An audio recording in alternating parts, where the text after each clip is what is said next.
हिंदी निवास देखने वाले सभी दर्शकों और छात्रों को मेरा नमस्कार। मैं पद्मलता। सभी छात्रों और दर्शकों को हिंदी दिवस की शुभकामनाएं। तो बच्चों, मैं आज आपको एक छोटी सी कहानी सुनाती हूँ।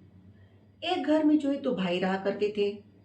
बड़ा भाई जो था उसे बचपन से ही हिंदी बहुत पसंद थी। वह अपनी पाठशाला में भी हिंदी विषय जो है अच्छी तरह से पढ़ लिखता था, बोलता था। इस तरह जो है उसने हिंदी की कहानियाँ की किताबें पढ़कर, हिंदी सीरियल्स देखकर हिंदी अच्छी तरह से बोलना लिखना सीखा और पढ़ना भी सीखा। लेकिन जो छोटा भाई था उसे हिंदी बिल्कुल पसंद नहीं थी। वो जैसे तैसे करके हिंदी में पास होता था।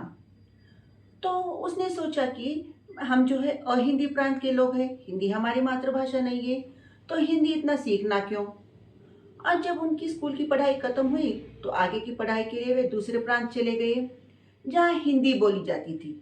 वहाँ के लोगों की मातृभाषा जो थी हिंदी थी। जब वे कॉलेज में दाखिल हुए तो बड़े भाई के तो बहुत सारे दोस्त बन गए क्योंकि वो हिंदी अच्छी तरह से बात करता था। और वहाँ कॉलेज में भी उसे जो पढ़ाया जाता था उसे अच्छी तरह से समझ आता था। लेकिन जो छोटा भाई था उसे बिल्कुल समझ नहीं आता था और ना ही कोई उसके कोई दोस्त बने। तो वह उदास रहने लगा।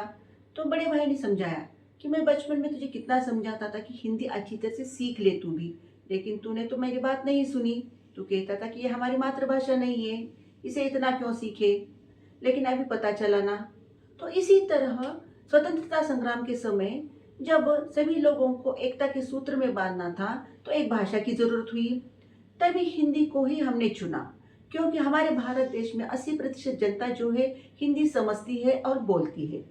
और जब 1947 में हमें स्वतंत्रता मिली तब हमारे संविधान ने जो है 14 सितंबर 1949 को हिंदी को राष्ट्रभाषा और राजभाषा कहकर घोषित किया।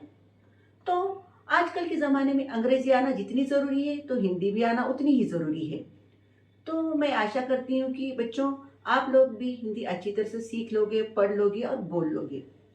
तो मेरे जो प्रीवियस वीडियोस है उसमें मैंने हिंदी व्याकरण के कुछ एपिसोड्स अपलोड किए हैं और बाकी जो बचा हुआ व्याकरण है मैं दशहरे की छुट्टी में अपलोड करूँगी। तो जुड़े रहिए मेरे चैनल के साथ। नमस्कार।